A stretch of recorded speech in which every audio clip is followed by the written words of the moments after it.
c'est la vie qu'il y a en toi, c'est le privilège qu'il y a en toi, c'est le salut, c'est la protection, c'est la différence, Seigneur Jésus. Tes paroles sont vie, sont esprit et vie.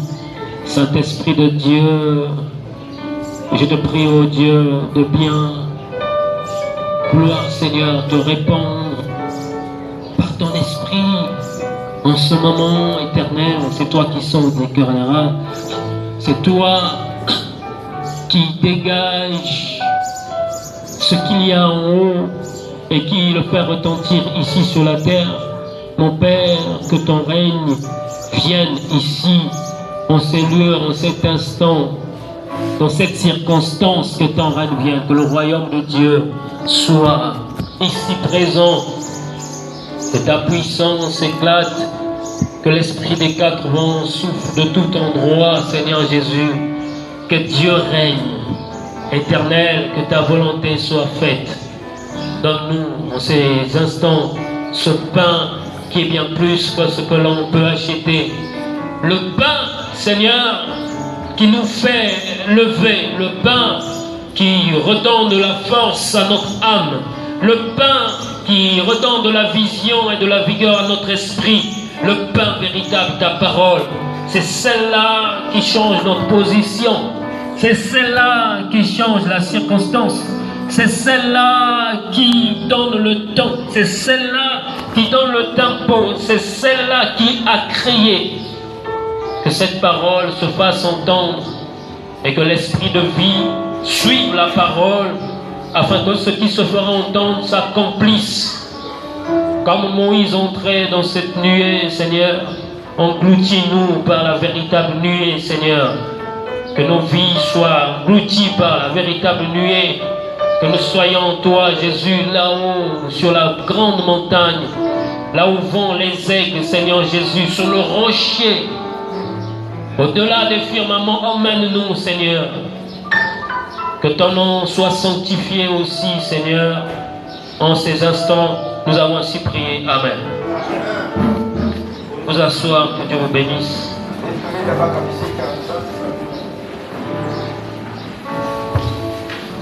Veuillez saluer votre frère à vos côtés en transmettant la grâce de Dieu, les bénédictions de Dieu, la faveur de Dieu.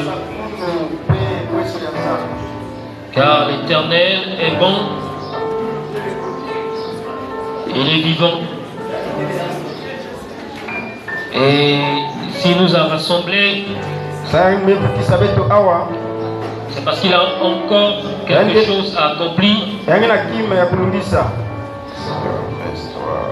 Il a une œuvre à accomplir. C'est pour cela qu'il nous a rassemblés. Amen. Alors, dans la semaine, le Seigneur nous a parlé sur un certain nombre de choses.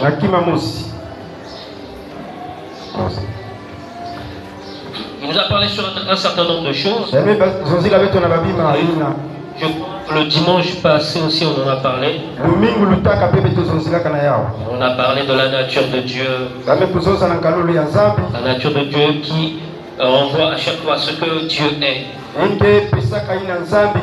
Ce qu'il est, ce qu'il est, c'est sa nature. Bon, il est bon. Il est merveilleux. Il est compatissant. Il est miséricordieux. Il est patient. Il est doux. Il est lent à la colère. Il est saint. Il est juste. Il est droit. Il est intègre. Il ne change pas. Amen. Il y a beaucoup d'autres choses. Mais chaque fois qu'on dit que Dieu est ceci, cela renvoie à la nature de Dieu. Et nous avons aussi vu le pouvoir de Dieu. C'est Dieu est capable de. Dieu fait ceci. Il a la capacité d'accomplir ceci. Et le Seigneur montrait qu'il avait tout pouvoir. Et il disait des choses qui troublaient les Juifs. Il disait que tes péchés te sont pardonnés. Les Juifs disaient, mais il n'y a que Dieu qui a le pouvoir de pardonner les péchés. Le pouvoir, c'est la capacité d'accomplir des choses. Et il n'y a pas une seule chose que Dieu ne soit pas capable d'accomplir. Quand il a dit aux disciples qu'il était plus facile à un chameau de passer par le trou d'une aiguille,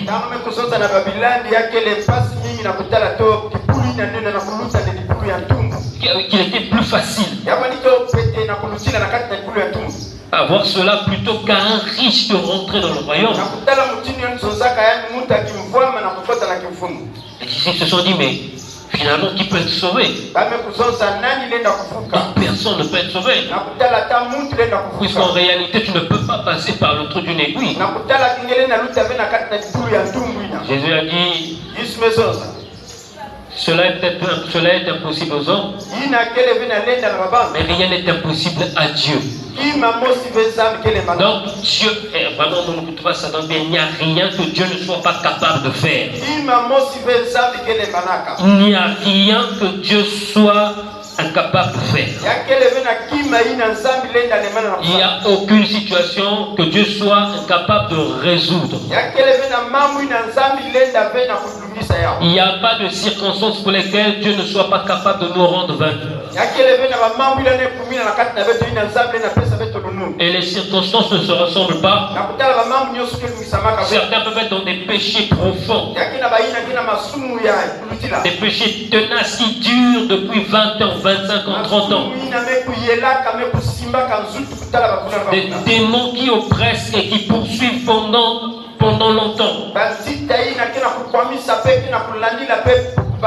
Mais je viens simplement dire qu'il n'y a pas une chose que Dieu ne soit pas capable de faire. Cet homme-là était malade depuis 38 ans. La femme, elle avait la perte de sang depuis 12 ans. On n'a pas dit qu'elle perdait les cheveux. Et je peux sans recherche dire qu'à cette époque-là, il n'y avait pas la transfusion sanguine. Donc elle perdait pendant 12 ans. Et quand elle a tenu le vêtement du Seigneur, la perte de sang a cessé. La Bible dit qu'elle avait dépensé tout son argent auprès des médecins. Donc ça veut dire qu'elle devait en avoir beaucoup, mais jamais suffisant pour être guéri. J'ai envie de vous dire qu'en fait, on n'aura jamais ce qu'il faut pour être sauvé. Jamais. C'est un langage. Quand on dit que pendant qu'elle avait déposé tout son argent, même si elle faisait encore des économies, et que si la voie de la guérison était la main de Dieu miraculeuse, elle n'y aurait jamais suffisamment d'argent pour qu'elle soit guérie. Et je veux aussi vous dire qu'il n'y a pas une somme d'argent qu'il faut pour que nous soyons bons. Il n'y a pas un certain nombre de précautions qu'il faut pour que nous soyons en bon état. J'ai vu une longrine d'une maison en étage tomber sur une maison voisine en planche, tomber dessus.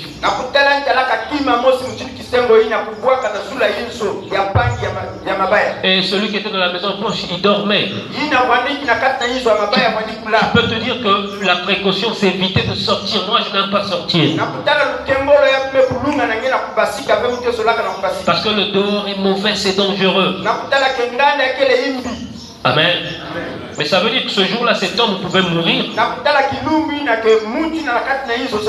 en restant à la maison, alors qu'un pêcheur, son gilet de sauvetage, serait parti et revenu le soir.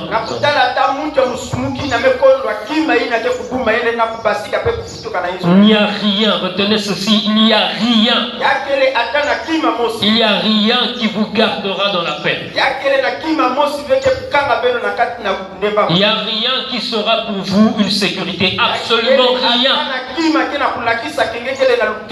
Même si tu prévois faire un voyage pour la santé, ne place pas ta confiance dans ce que tu commences à faire. Ça ne veut pas dire qu'il ne faut pas faire ce que tu veux faire. Mais je veux dire qu'il n'y a aucune disposition qui peut soi-même nous procurer du bien. Amen. Amen. Aucune. Aucune. Ça ne veut pas dire qu'il ne faut pas prendre des dispositions. David a dit, je lève mes yeux vers les montagnes. Amen. Vous savez, les montagnes sont élevées. Et souvent, parfois, tous quand on a des problèmes, on a cette tendance à regarder le ciel. Amen. On a l'impression que, je ne sais pas, l'étendue du ciel, c'est comme si ça te donne une espérance. Mais David a dit, le secours me vient de qui? De l'Éternel, qui, lui, a fait le ciel. Il n'a pas dit la montagne. La montagne est une conséquence des vents, des tempêtes, des eaux sur la terre. Mais il a dit que le secours me vient alors que je voyais la montagne. Le secours me vient de celui qui a fait la montagne. Et il va même au-delà de la montagne. Il dit, lui ne voyait même pas le ciel, il voyait la montagne. Mais il comprend que le secours lui vient de l'Éternel qui, lui, a fait le ciel et a fait la terre. Amen. Que votre espérance soit placée complètement en l'Éternel.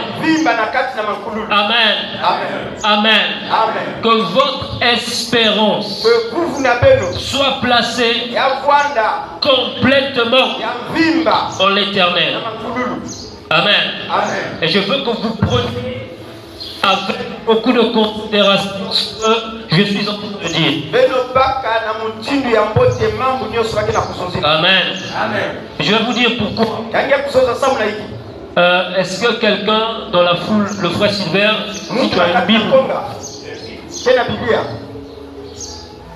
ou quelqu'un d'autre qui a une Bible, Ézéchiel 33, verset 7. Quelqu'un dans la foule va lire.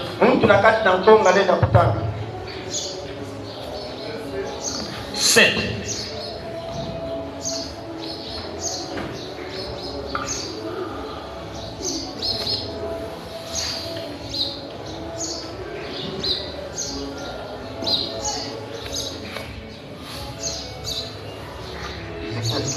Ézéchiel 33, verset 7.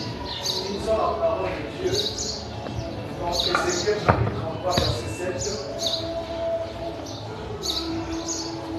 Et toi, fils de l'homme, je t'ai établi comme sentinelle sur la maison d'Israël. Tu dois écouter la parole qui sort de ma bouche et les avertir de ma part. Amen. Amen. Est-ce que vous avez écouté le passage? Toi, fils de l'homme, je t'ai établi comme sentinelle. Amen. La suite? Sur la maison d'Israël. Tu dois écouter la parole qui sort de ma bouche et les avertir de ma part. Amen. Vous n'êtes pas Israël, nous ne sommes pas Israël. À chaque fois qu'il y a Israël, nous nous identifions. Amen. Ce qui était dit à Israël, maintenant la promesse a été donnée à tous. Ceux qui croiront. Amen. Donc Ézéchiel peut être le pasteur, peut être l'évangéliste, peut être le frère Clément. Mais en cet instant-là, Ézéchiel, moi. Ézéchiel, c'est lui. Amen. Et en cet instant, Israël, c'est vous. Et c'est nous aussi. Amen. Quand vous êtes malade, quand on est malade, est-ce qu'un frère peut me donner, sans donner la référence, qui donne seulement une phrase de la Bible, sur laquelle il peut s'appuyer dans un cas de maladie?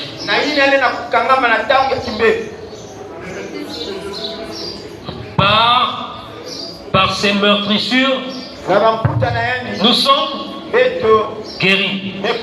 Amen. Alors, ce matin, comme a dit une sœur ici,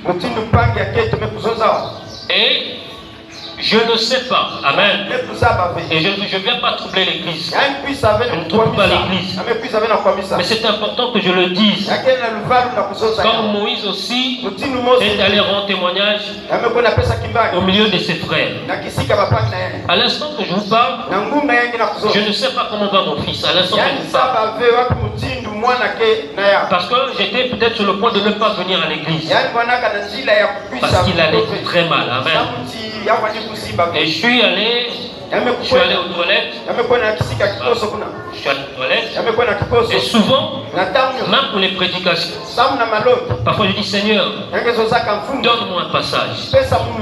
Vous êtes dans un cas où votre enfant souffre, ça vous affecte.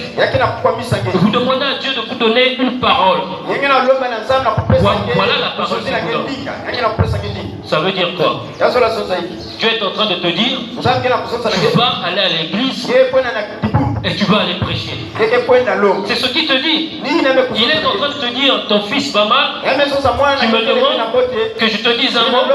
Moi je te réponds, je t'ai établi au milieu d'Israël, tu entendras mes paroles et tu leur parleras de ma part. Amen. Amen. Amen. Mais aussi tout au long du culte, il me parle Matthieu 3,17.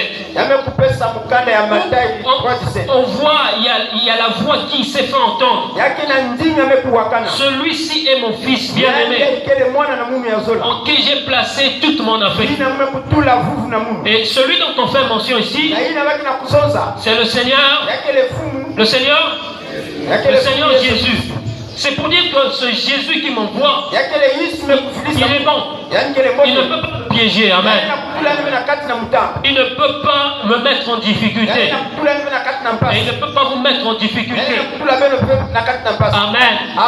Et après je me suis dit, à la base, je ne serais pas venu. Mon enfant va mal. Je vais parler de la part du Seigneur. Mais la Bible dit aussi, si ton âme est dans le puits, le jour du sabbat, tu vas sauver ton âme. Amen. C'est ce que Jésus a dit. Mais si dans une circonstance pareille, Jésus te dit, je t'ai établi afin de leur annoncer les paroles que je mettrai dans ta bouche, tu n'as rien d'autre à faire si ce n'est que servir le Seigneur.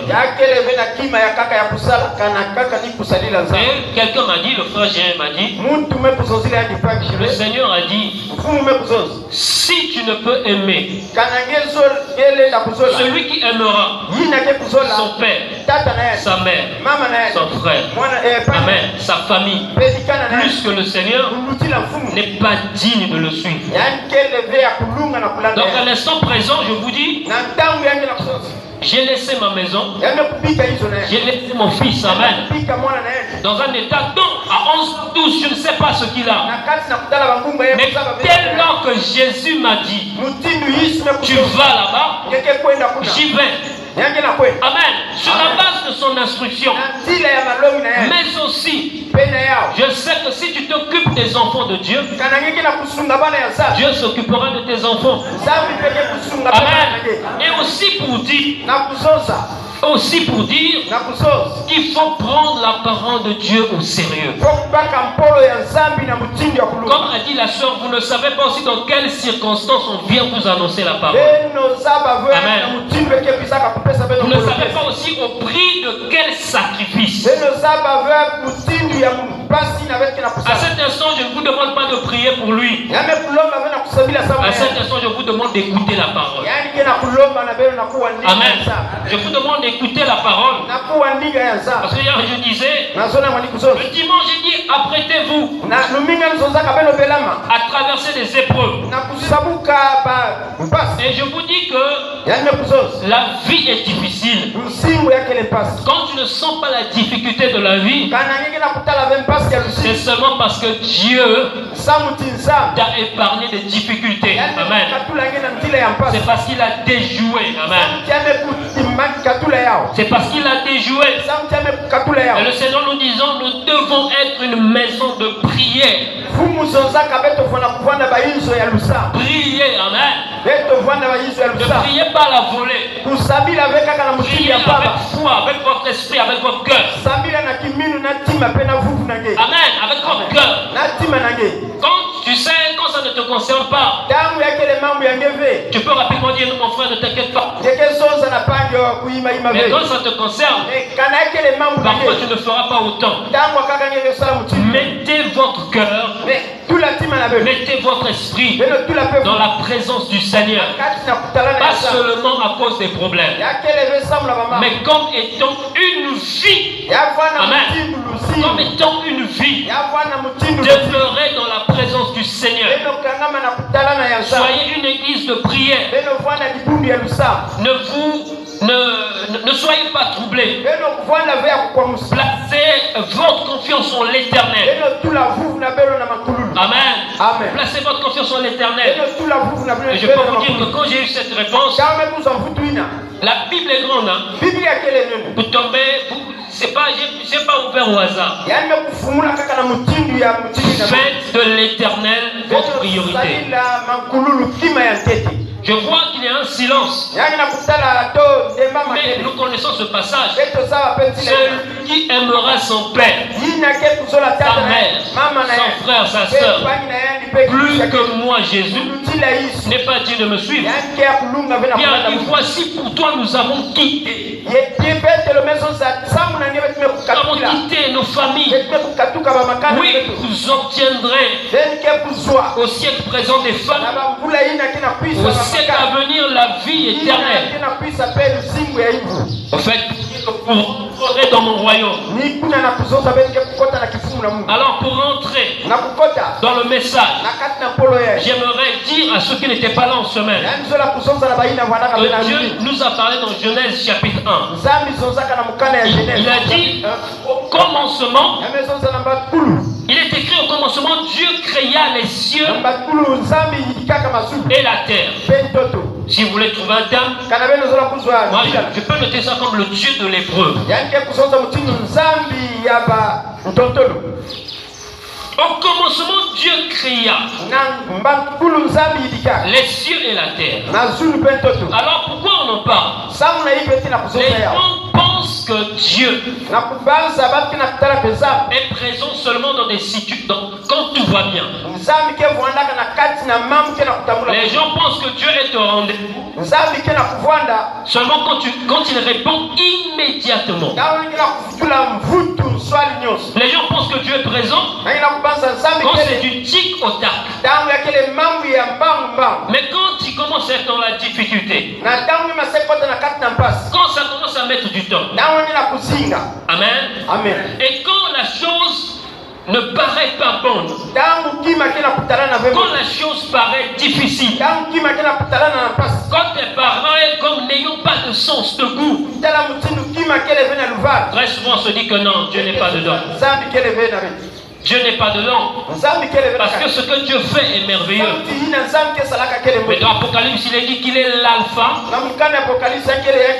et l'oméga, le commencement et la fin. Et nous voyons dans Genèse 1 ici,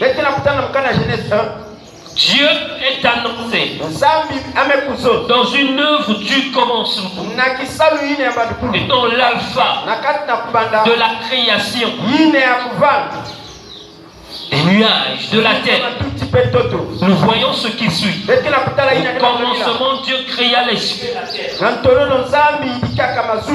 Et le constat, c'est que la terre était informe et vide.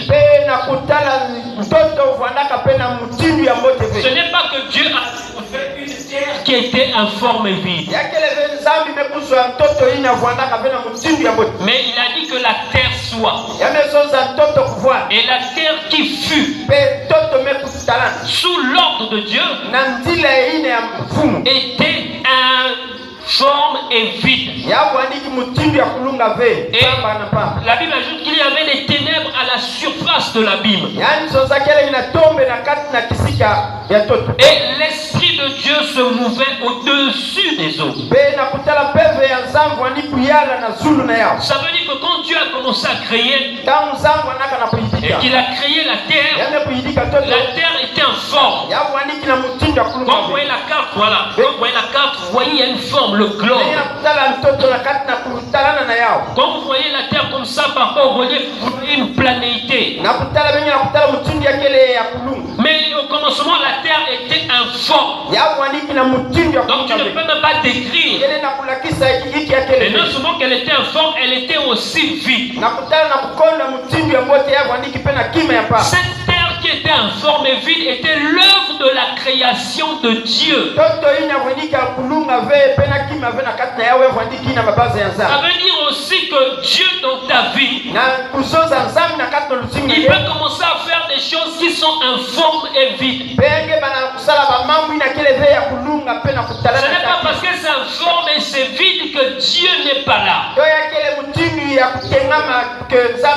Tu peux commencer une chose, mais la chose n'a pas de forme. Tu peux lancer sur l'instruction de Dieu une église.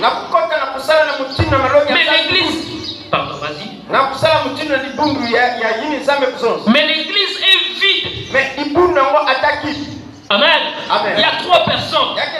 Ce n'est pas parce qu'il y a 3 personnes que ce n'est pas l'œuvre de Dieu. Il y a beaucoup sur internet qui disent: toi tu critiques un homme de Dieu qui a une église de 3000 personnes, tu es sérieux? Ça ne veut absolument rien dire. Amen. Donc Dieu, il peut créer. Dans le commencement de son œuvre, la chose peut paraître imparfaite. Amen. Elle paraît imparfaite. Mais Dieu n'est qu'au commencement d'un travail qui va accomplir. Donc la terre est informe. C'est un point. Elle est vide. C'est un deuxième point. Et il y a les ténèbres. Amen. Tu peux être dans une œuvre où Dieu t'a placé, mais où tu ne vois rien. Amen. La lumière que Dieu avait créée. Quand tu dis que la lumière soit, c'est la lumière qui nous permet à nous, les yeux là, de voir. Mais ce n'est pas une lumière dont Dieu a besoin pour voir. Quand tu dors les yeux fermés, mais tu vois des choses. Donc la vue de l'esprit est une autre vision. C'est une autre dimension, c'est une autre vue, c'est un autre aspect. Mais ça veut dire que les ténèbres, c'était les ténèbres à la manière de l'absence de la lumière que nous voyons là. Ça veut aussi dire que Dieu peut accomplir une œuvre où l'intelligence humaine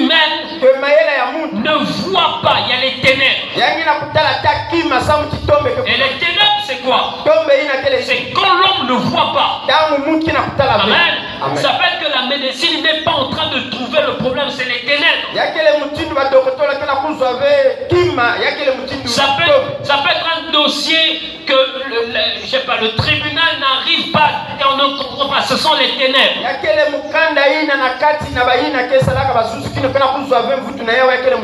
Ça peut aussi être le fait que toi, tu ne sais pas comment tu dois t'y prendre. Ce sont les ténèbres. Mais quand tu ne sais pas comment t'y prendre, ça c'est ton intelligence. Mais ça ne veut pas dire que ta vie est dans les ténèbres. Parce que Dieu sait ce qu'il y a dans les ténèbres.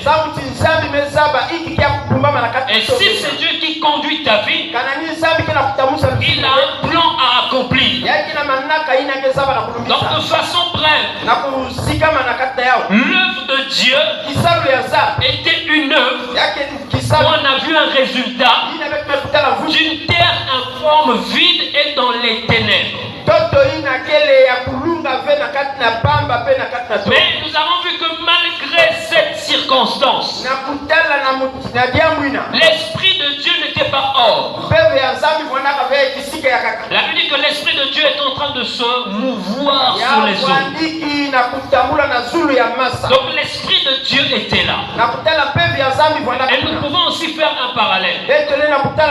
Quand Dieu se montre à Ézéchiel, Dieu lui montre des ossements qui sont desséchés,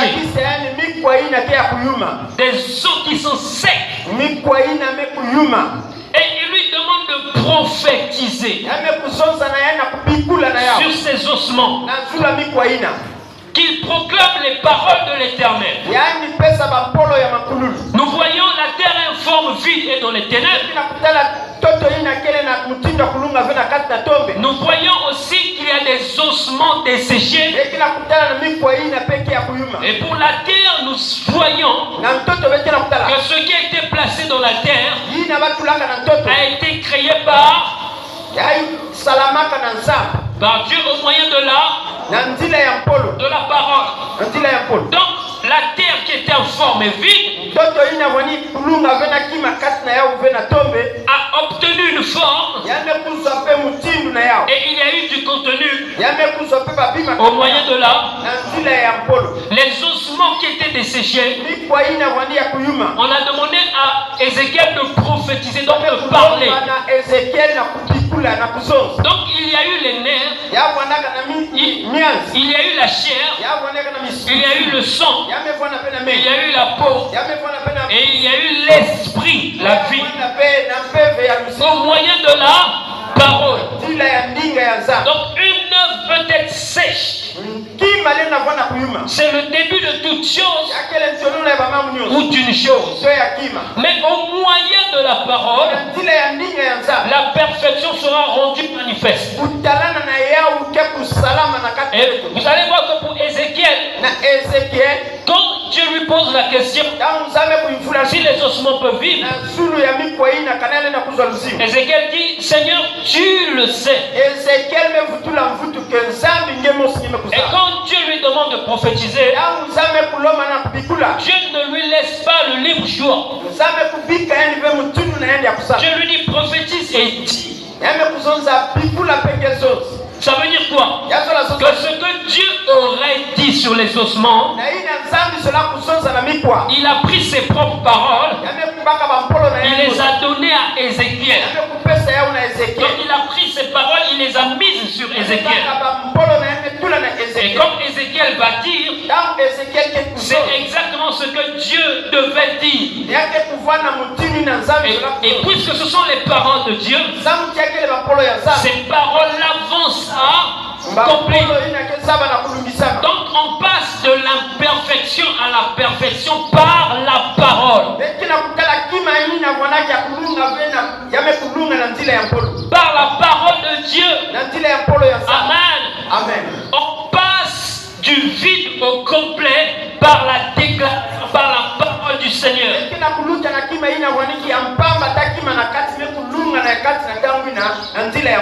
Amen. Amen. Il y a des commencements qui sont incompréhensibles. Et cela ne vient pas du diable. Mais cela vient de l'Éternel. Ça veut dire qu'au commencement, quand Dieu parlait du milieu des ténèbres. On a vu que, dites-moi, quand vous avez soif, il n'y a pas de pain. Vous aurez besoin de faire une chose, c'est de creuser une zone humide. Ou même si ce n'est pas humide, creuser. Mais quand il fallait donner de l'eau à Israël, Dieu n'a pas envoyé Moïse vers la mer. Il n'a pas envoyé vers un puits. Il l'a envoyé au rocher. Amen. Il envoie vers un matériau qui dans le désert, je vais dire le matériau le plus asséché, le plus sec, qui a le plus d'absence d'eau.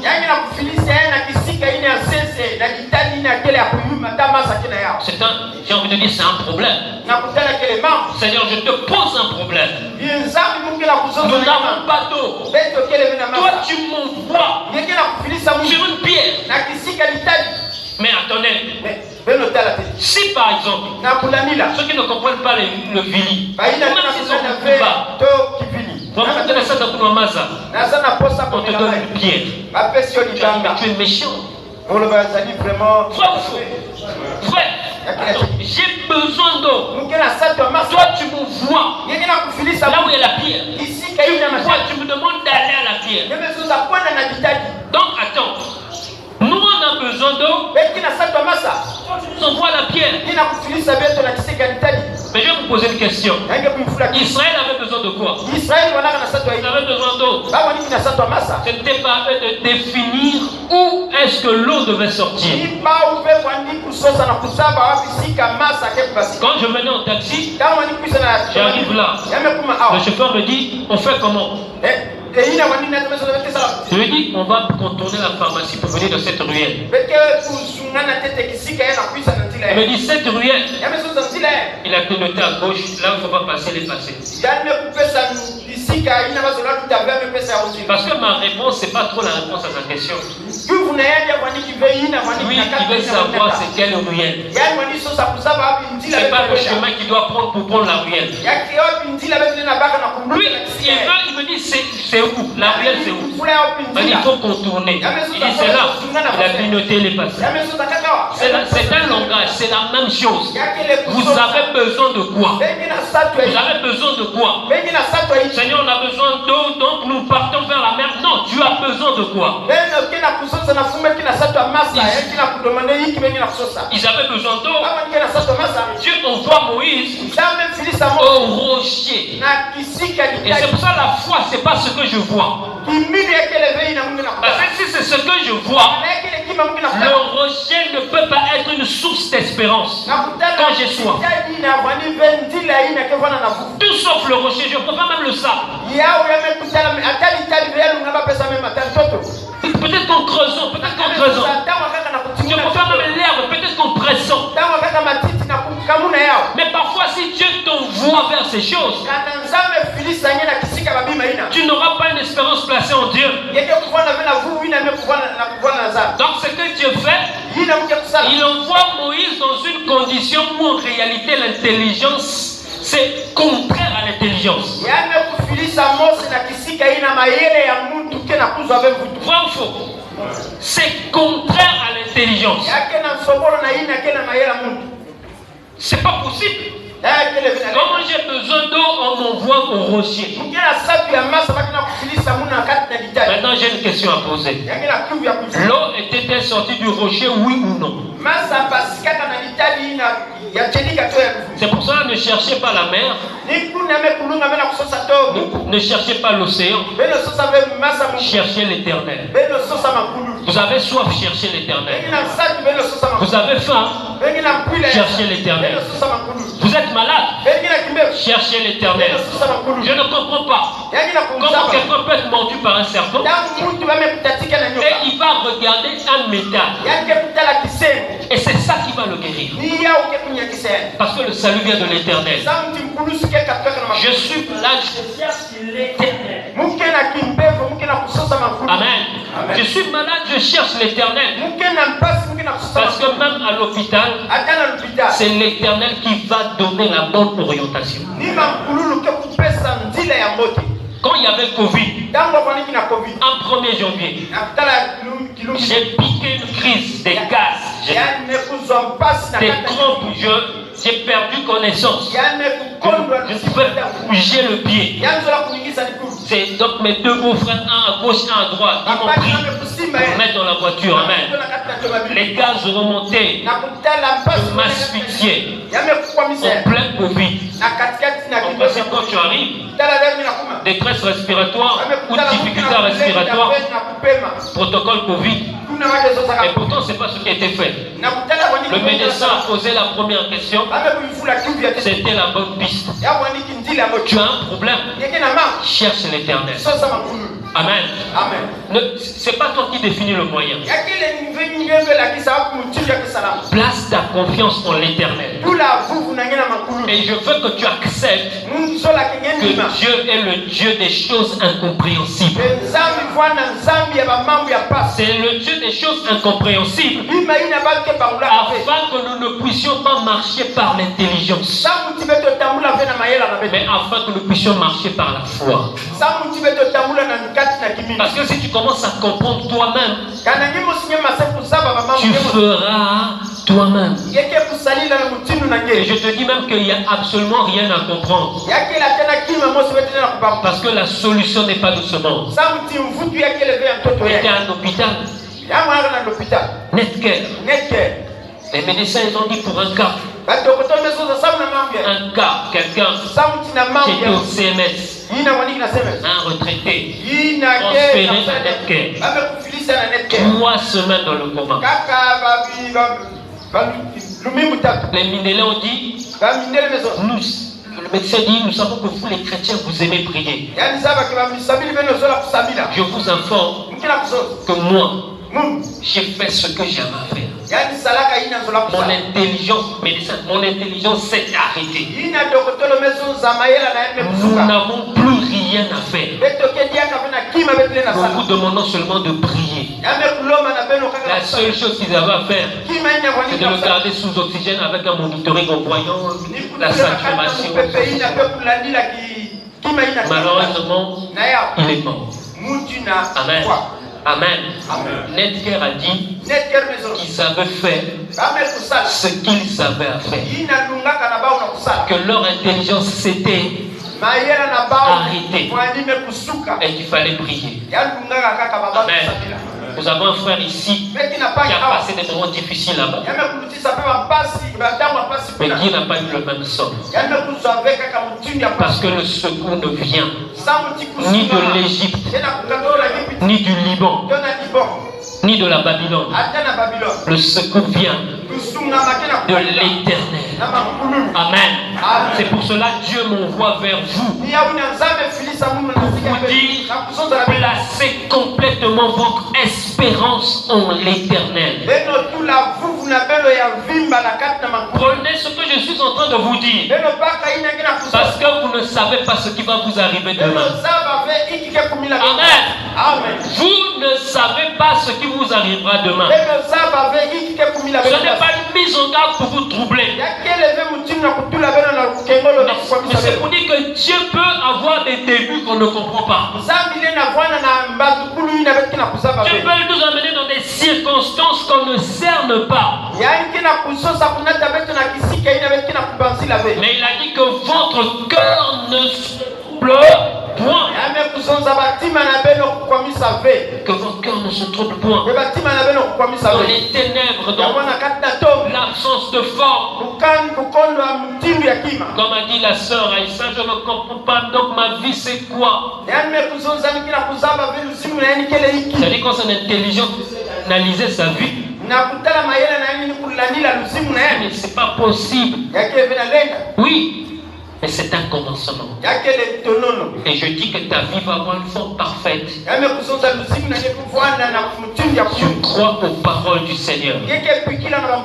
Dieu n'a pas fini de créer. Il avait tout fait. Il avait savait tout faire. Mais c'est un langage.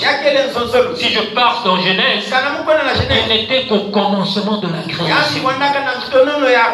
Et je veux que toi aussi dans ta foi, que tu dises que Dieu n'est qu'au commencement de mon histoire.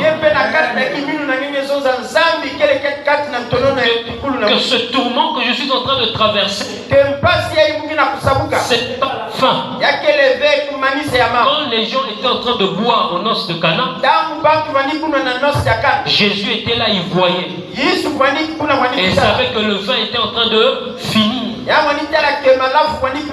Quand le vent commençait à souffler dans la barque, Jésus était là, il dormait. Les problèmes et les épouvantes ne signifient pas que Dieu n'est pas avec toi. Sache tout que l'Éternel a une heure.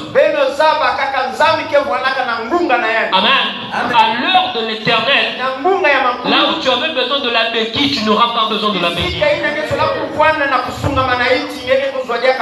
Il y a une force qui t'habitera. Quand Ézéchiel a vu les ossements, la question que je vais vous poser, la chair venait d'où? Les nerfs venaient d'où? Quand Dieu voulait envoyer Moïse, Moïse dit: j'ai la langue embarrassante. Dieu lui dit: n'est-ce pas moi qui ai fait la bouche de l'homme? N'est-ce pas moi qui rend muet, qui rend sourd, qui rend aveugle? Et je veux dire ceci, que Dieu n'a pas seulement fait la bouche de l'homme. Tu vas voir tous les organes de ton corps, tu dois comprendre que tous les organes de ton corps ont été faits par Dieu.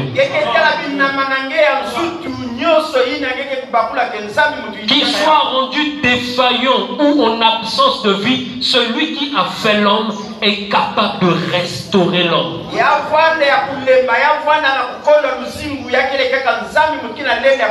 Celui qui a fait l'homme est capable de donner la vie là où il n'y a pas la vie.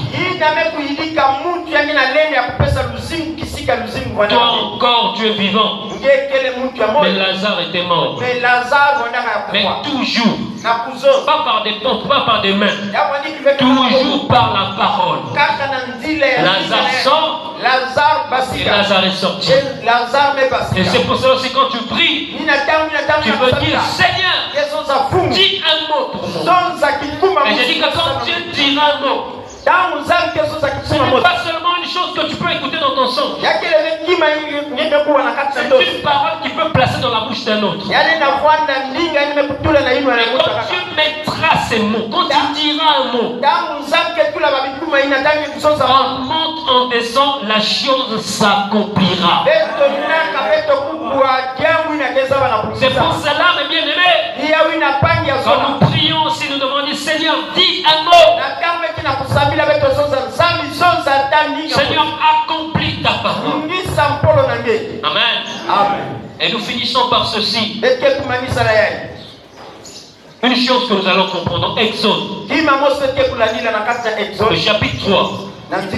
Tout ça c'est pour comprendre c'est quoi l'épreuve. Dieu est le Dieu de l'épreuve. Je vous dis que l'angoisse, la tristesse, le tourment ne viennent pas solutionner le problème.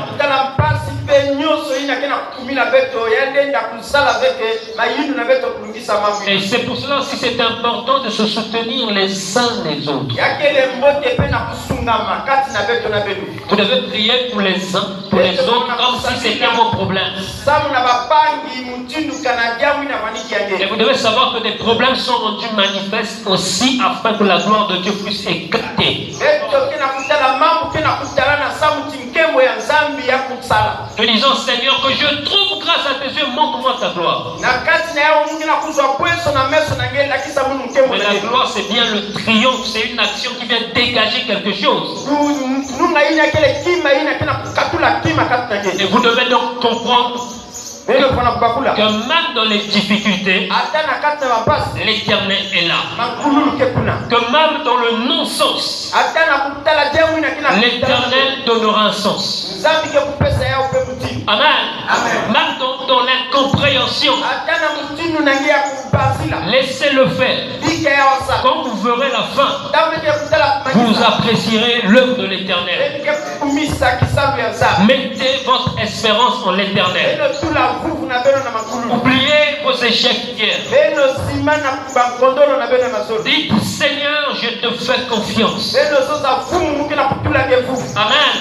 Et quand Dieu me donne Matthieu 3,17,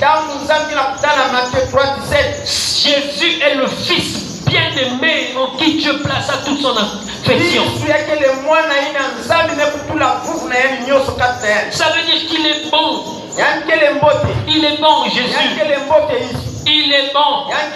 Si nous a dit qu'on vous prédit, ne nous soumettez pas à la tentation. Je ne nous soumets pas à la tentation. Nous traversons des épreuves où nous triompherons par le nom de Jésus. Nous traversons des épreuves où la parole de Dieu va s'accomplir. Le vide que Dieu met à nu dans notre vie sera comblé par la parole.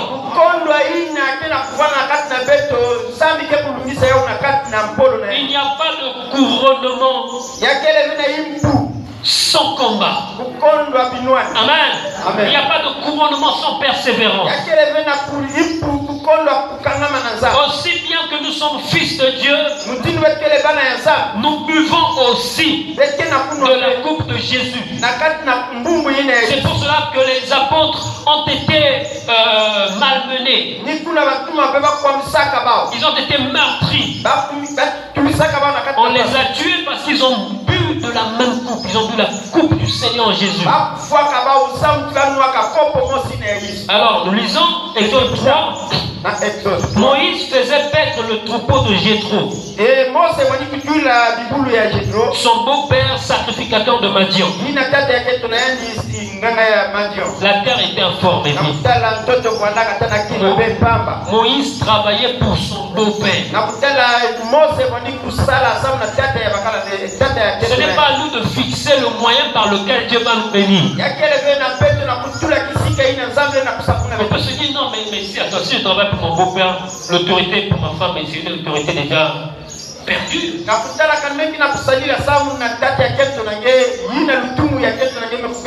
Si j'ai des problèmes avec sa fille, il suffit qu'elle dise à son père, je suis coincé.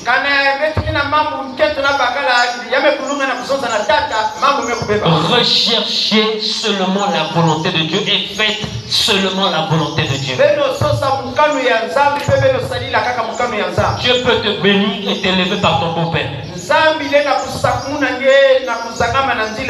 Parce que ce n'est pas ton beau-père qui te bénit, c'est Dieu qui te bénit. Dieu fait ce qu'il veut. Amen. Et donc il travaille pour Horeb. Pardon, pour son beau-père Jéthro. Il mena le troupeau derrière le désert et vint à la montagne de Dieu à Horeb. L'ange de l'Éternel lui apparut dans une flamme de feu. Suivez bien, on n'a pas dit que la flamme de feu était l'ange de l'Éternel. On a dit que l'ange de l'Éternel lui apparut dans une flamme de feu. Parce qu'il y a des discours aussi où les gens se disent que non, la flamme de feu c'était Dieu, c'était pas Dieu. Amen.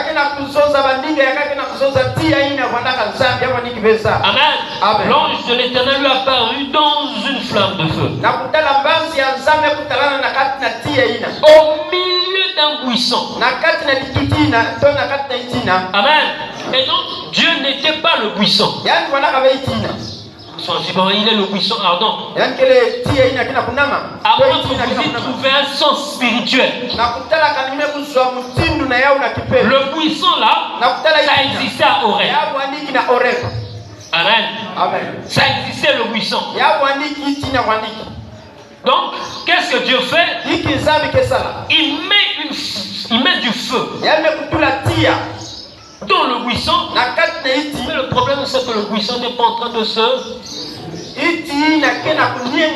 n'est pas en train de se consumer. Et le buisson ne se consumait point. Moïse dit, je veux me détourner pour voir Et pourquoi le buisson ne se consume point? Dieu n'était pas la flamme. Dieu n'était pas le buisson.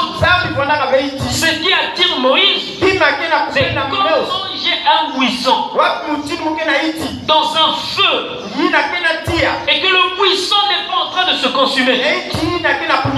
Ça pour Moïse c'est une grande vision. Amen. Donc ce qui attire l'esprit de Moïse, c'est le fait que le buisson n'est pas en train de se consumer. Et Dieu parla à Moïse. On peut lire, parce qu'on y est déjà. Verset 3.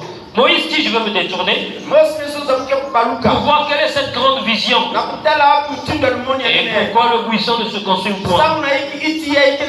Verset 4. L'Éternel vit qui se détournait pour voir et Dieu l'appela du milieu du buisson.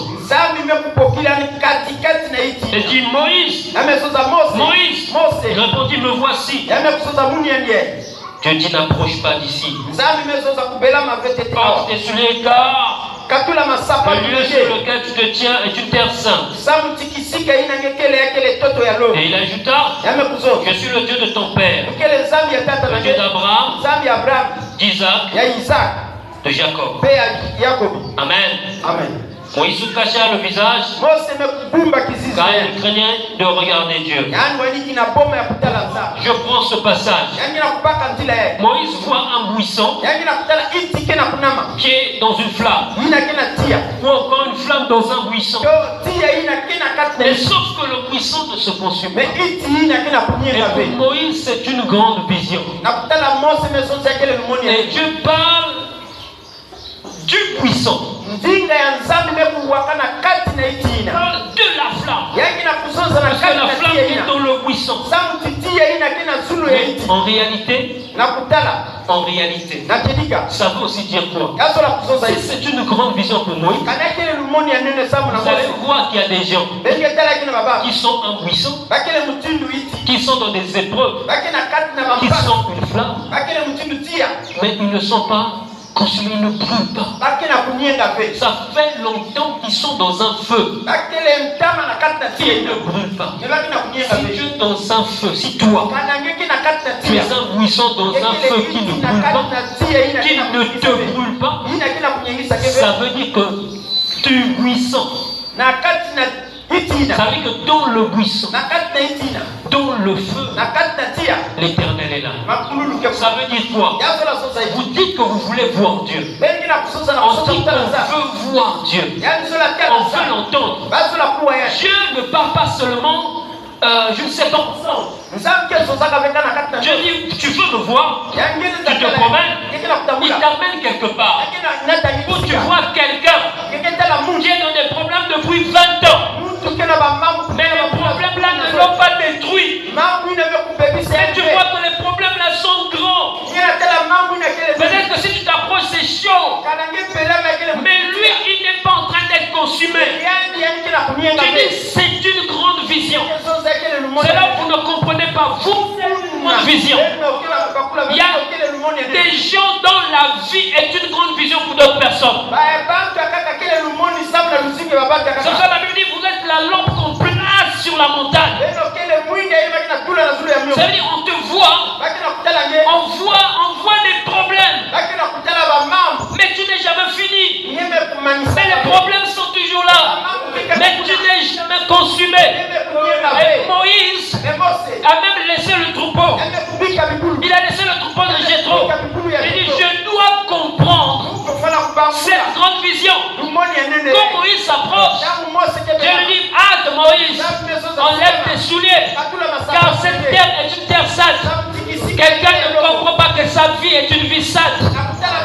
Alléluia. Et que si véritablement l'Éternel est en train d'accomplir une chose au moyen de ta vie, Moïse aura son appel. Ça veut dire qu'en observant ta vie, et quand tu vas dire mais je ne comprends pas, parfois vous ne savez pas, Dieu parle, mais parle de plusieurs fois. Dieu peut dire, Alain, Maïva, va faire ceci. Mais Dieu peut aussi parler d'une autre manière. Amen. Tu vas, tu allais te suicider. Tu vois quelqu'un qui a une circonstance 1000 fois plus difficile que la tienne. Il se bat pour vivre. Tu te retournes, tu repars à la maison. Mais Dieu t'a parlé. Dieu t'a parlé. Dieu t'a parlé. Donc je vous dis en vérité que quand il y a le buisson et le feu, tu ne peux pas voir le buisson et le feu. Le buisson ne se consume pas et que Dieu ne va pas te parler, c'est pas possible. Il faut que tu t'approches, que tu observes, sois calme. Du buisson, de la flamme, tu entendras une voix qui te parlera. Et cette voix-là ne faillit jamais. Quand le feu brûle, c'est Dieu qui a voulu que ce soit ainsi. Quand Dieu ne veut pas que le feu consume, ce sera juste quelque chose de jaune, de rouge que tu verras. Mais tu ne brûleras pas. Et je dis qu'il n'y a aucune épreuve qui peut nous consumer, aucune. Parce que nous ne sommes pas l'arbre. Nous sommes les arbres. Nous sommes les branches. Nous pouvons être l'arbre dans un autre contexte. Mais je vous dis que l'arbre, le cep auquel nous sommes rattachés, c'est Jésus, c'est un cep qui ne peut pas être consumé. Et si Moïse a vu ça, toi aussi tu verras ça. Tu seras ça. Tu pourras être un buisson dans un feu ardent. Mais tu ne brûleras jamais. Parce que ce qui s'est accompli sur le mont Horeb s'accomplira aussi au temps présent. C'est moi aussi. Quand je voyais que mon enfant était malade, on dit l'enfant fait fièvre 40. Mais je vois l'enfant en train de blaguer. Donc j'ai deux informations. J'ai la fièvre 40 et j'ai l'enfant en forme. J'ai en fait le feu que je vois, c'est la fièvre élevée. Et j'ai l'enfant qui blague, c'est l'enfant qui n'est pas consumé. Et je suis dans ma folie. Parce que sans la folie, tu ne peux pas voir Dieu. Je dis que sans la folie, tu ne peux pas voir Dieu. Quand tu iras le premier jour, la situation ne s'améliore pas. Tu n'auras pas la force de repartir le deuxième jour. Je suis arrivé une fois. Il y avait tellement des informations que je suis allé dormir. Je dois dormir. Il y a trop d'informations. Ce n'est pas de l'irresponsabilité. Jésus a dit déchargez-vous sur moi de tous vos fardeaux. Alléluia. Déchargez-vous sur moi. Ça ne sert à rien de traîner. Alléluia. Jésus n'est pas mauvais. Sama bêté. J'ai bon, tu réussiras. J'ai bon, tu triompheras. Dieu m'a envoyé ici pour vous dire qu'il est le Dieu de l'épreuve. Et tous ceux qui le tiennent par le vêtement, tous ceux qui sont attachés au cercle, ils ne seront jamais consumés. N'ayez pas de l'épouvante dans l'épreuve. N'ayez pas de l'épouvante dans l'épreuve. Nous n'avons pas des épreuves qui sont plus grandes que ce que Israël avait vécu. Ton enfant peut être sous perfusion.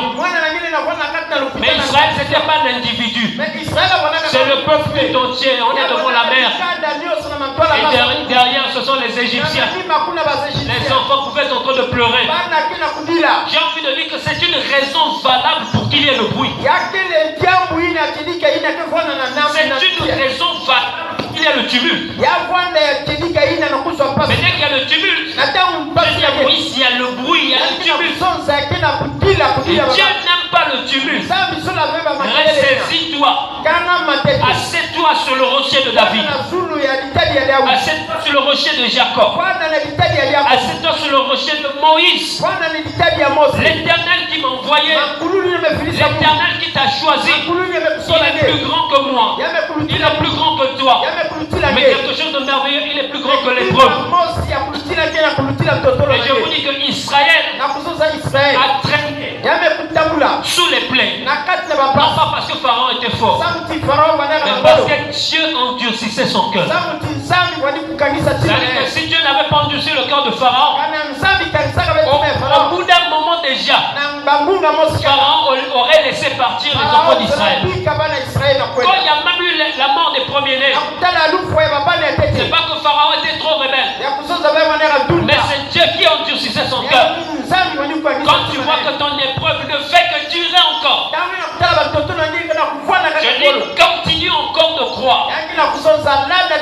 Les épreuves n'auront pas la même durée. Il y a les épreuves de 5 jours, il y a les épreuves de 5 mois. Mais ton espérance en l'Éternel ne doit pas tarir. Amen. Ne sois pas dans l'épouvante. Place ta confiance en l'Éternel. Voilà mes bien-aimés. Sachez que vous êtes des buissons ardents. Sachez que quand vous verrez buissons ardents, parce que vous voyez écouter la voix de l'Éternel. Amen. Amen. Dieu n'abandonne pas. Dieu ne délaisse pas. Et je dis qu'il est compatissant. J'ai vu les miracles qu'il a accomplis. J'ai vu les prodiges qu'il a accomplis. Et je dis, nous ne devons pas désespérer. Amen. Et nous devons nous lever dans la prière. La prière efficace. La prière d'ensemble. Et je vois comment est-ce que ça fortifie quand les autres viennent prier. Oui, levez-vous, priez, mes bien-aimés. Invoquez l'Éternel. Invoquez l'Éternel. Tant qu'il n'est pas rendu manifeste, invoquez-le. Nous t'implorons, Seigneur. Nous te prions, Éternel. Nous te prions d'agir, Seigneur. Nous te prions d'être ta main. Nous savons que tu ne faillis pas. Amen. Ne vois pas le passé. Tu verras que tu as fait un long chemin. Regarde devant toi. Tant que tu n'es pas encore arrivé, prie encore. Et Dieu te donnera force. Et Dieu guérira. Il y aura des miracles sans imposition de main. Il y aura des miracles qui seront l'accomplissement de la promesse de Dieu. Dieu a dit, Moïse va dire à Israël, leurs cris, leurs tourments sont montés jusqu'à moi. Je leur envoie un libérateur. Et moi, je ne suis pas le libérateur.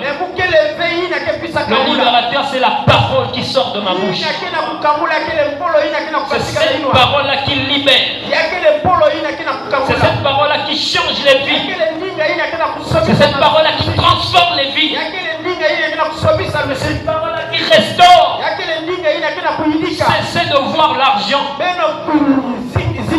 L'argent ne peut pas tout faire. Et le pire arrivera. Mais regardez à l'Éternel. Amen.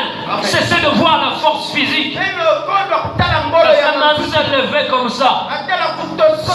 C'est Dieu qui le permet. Amen. Que votre espérance soit en l'Éternel. Jésus ne pardonne pas seulement les péchés. Jésus guérit les malades. Jésus vient guérir les malformations. Amen. Israël n'a pas souffert pendant 2 jours. Ça ne veut pas dire que tu dois souffrir trop longtemps. Mais je vais seulement dire que ta souffrance aura un terme. Et ce terme vient de la proclamation de Dieu. De la parole du Seigneur. Et je veux dire que le Dieu d'Israël, il est vivant. Je veux dire que le Dieu de Moïse est vivant. Sa main n'est pas courte pour sauver. Et ce matin, je ne viens pas changer la parole de Dieu. Et je dis que Dieu, il pardonne les fautes. Et sa main va nous toucher. Notre secours ne nous vient que de l'Éternel. Quand tu vas à l'hôpital, j'ai vu des choses. Quand tu vois les spécialités, gynécologie, neurologie, gastro, je sais pas quoi, traumatologie, rhumatologie, urologie, cardiologie, dermatologie. Ça dit ça, c'est le corps de l'homme. Une seule personne ne peut pas tout maîtriser. Et même quand tu as ta spécialité, tu ne peux pas tout maîtriser. Dieu n'a pas besoin de réunir un conseil. Quand il y avait le paralytique, quand il y avait l'homme malade, il n'a pas fait une échographie. Il a dit, lève-toi, prends ton lit et marche. Alléluia. J'ai vu toutes ces spécialités, tous réunis. Ils ne sont absolument rien devant la main de l'Éternel. Alléluia. Je vous dis, même dans l'armée, l'Iran, la Syrie, toutes ces nations peuvent se réunir. Quand Dieu délivrera Israël, le secours d'Israël ne viendra pas des armes à feu. Le secours d'Israël viendra de l'armée céleste. Ce sont des êtres surnaturels qui vont les délivrer du naturel. Et je dis aussi, dans une maladie naturelle, c'est un être surnaturel qui délivre. Il y a une boisson surnaturelle qui délivre le naturel. Il y a des gens qui étaient malades non pas par des démons. Une maladie, mais une parole a guéri le malade. C'est pour cela que je veux que tu donnes ton cœur maintenant. Et que tu laisses la parole de Dieu te toucher. Et que tu laisses Jésus rentrer en scène.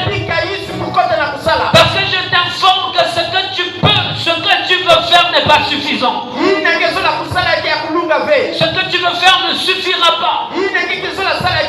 Ton secours vient de l'Éternel qui a fait le ciel et la terre. Alléluia. L'Éternel qui a fait le ciel et la terre. C'est lui l'eau vive. Il a dit, celui qui boira de mon nom n'aura plus soif. La femme qui avait la perte de sang, elle a beaucoup essayé jusqu'à ce qu'elle n'avait plus d'argent. Mais quand elle a vu Jésus, je vais toucher son vêtement. Je vais toucher son vêtement. Jésus de Nazareth, il guérit du sida. Jésus de Nazareth, il donne des enfants. Il va te donner des enfants. Jésus de Nazareth, il va te guérir. J'ai vu qu'il a fait la bouche. Et j'ai dit qu'il a aussi fait le cerveau. Et j'ai dit qu'il a aussi fait l'intestin. J'ai dit qu'il a aussi fait la prostate. J'ai dit qu'il a aussi fait le poumon. Toi, Dieu vivant. Et Ézéchiel voyait des ossements desséchés. Ce n'était pas des hommes vivants. Il a dit, fils de l'homme, prophétise. Prophétise. Et moi aussi, je viens prophétiser. Même si tu es mort et que tu ne crois pas, je prophétise sur toi, ossements desséchés. Parole de l'Éternel. Sur toi, les nerfs, la chair, le sang, la peau et la vie. Ézéchiel n'a pas demandé aux ossements de croire. Les ossements étaient desséchés. Mais la Bible dit que les os ont commencé à se rassembler, à se rapprocher. Parole de l'Éternel. Ta honte ne restera pas. Ta honte ne demeurera pas. Dieu retirera la honte de ton visage. Et ton chant changera. Ton chant changera. Il y a un cantique que tu aimes bien. Ce ne sera plus le même. Il peut être le cantique de l'épreuve, mais le cantique de la louange, le cantique de la paix. Celui qui a fait tomber le mur de Jéricho, il fera tomber cette grande muraille. Cette muraille est grande monde. Elle n'est pas grande devant la louange. Cette muraille est grande devant les hommes, mais elle n'est pas grande devant Dieu. Cette muraille, elle est grande devant les hommes, mais elle n'est pas grande devant Dieu. Et je dis qu'elle va tomber. C'est pourquoi j'ai quitté ma maison, pour venir vous dire ça, que la muraille va tomber. La muraille va s'écrouler. Vous n'avez pas cru en un faux Dieu. Vous avez cru au Dieu véritable, le Dieu tout-puissant. Dieu accomplira des grandes choses, indépendamment de ton vouloir, parce qu'il doit accomplir sa parole. Il n'est pas un homme pour mentir, il n'est pas un fiston pour se repentir. Moïse est en train de traîner le troupeau, mais c'était le jour de la rencontre. Toi aussi tu es peut-être venu seulement comme ça au culte, mais c'est le jour de la rencontre. Le jour où tu dois rencontrer Elohim, le jour où tu dois rencontrer Adonai, le jour du milieu du buisson, dans ton activité tous les jours, certes, mais l'Éternel vit. L'Éternel est vivant. L'Éternel est vivant. Je veux que tu fermes tes yeux. Je veux que tu t'inclines en prière. Que tu comprennes que Jésus est venu pour toi. Jésus est descendu. Jésus est descendu. Il est venu sur la terre parce qu'il t'aime. Parce qu'il t'aime. Parce qu'il te connaît. Et il a fait d'avance. Jésus n'est pas venu en 2024. Il était venu il y a 2000 ans. Il avait accompli ce qu'il fallait pour toi. Il a déjà fait. Et il voit que tu es trop loin de l'espérance. Tu es trop loin de la foi. Tu es trop loin de l'espérance. Tu dois te rapprocher de l'espérance. Comme Zachée, assurément, il voulait seulement voir passer Jésus. Mais le salut est rentré dans sa maison. Maintenant, le salut entre dans ta maison. Maintenant, le salut entre dans ta maison. Le salut entre dans ta maison. C'est ce pourquoi le Seigneur m'a envoyé. Pour proclamer sur ceux-là qui l'aiment, sur ses enfants, les bontés de l'Éternel. Le salut entre dans ta maison. La guérison entre dans ta chair. La guérison entre dans ton corps. La portion descend sur toi. Les grâces de Dieu descendent sur toi.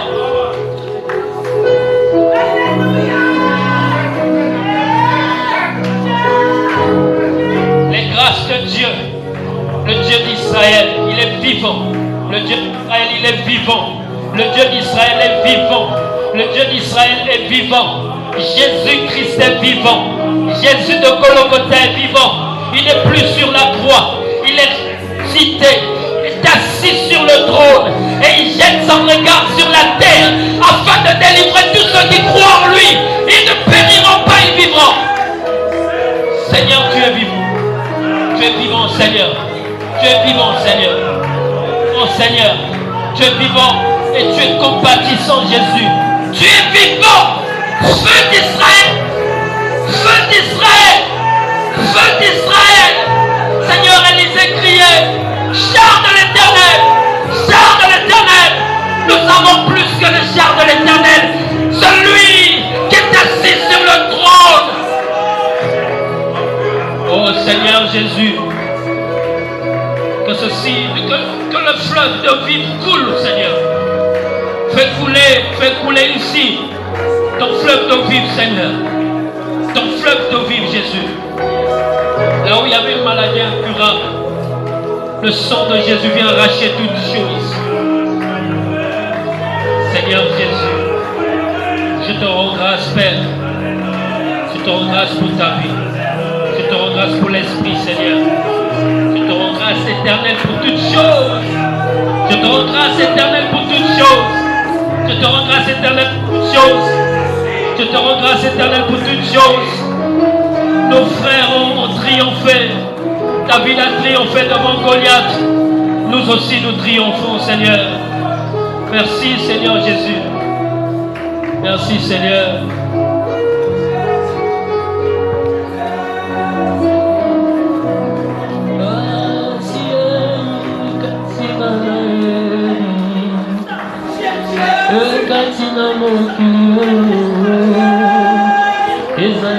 c'est le moto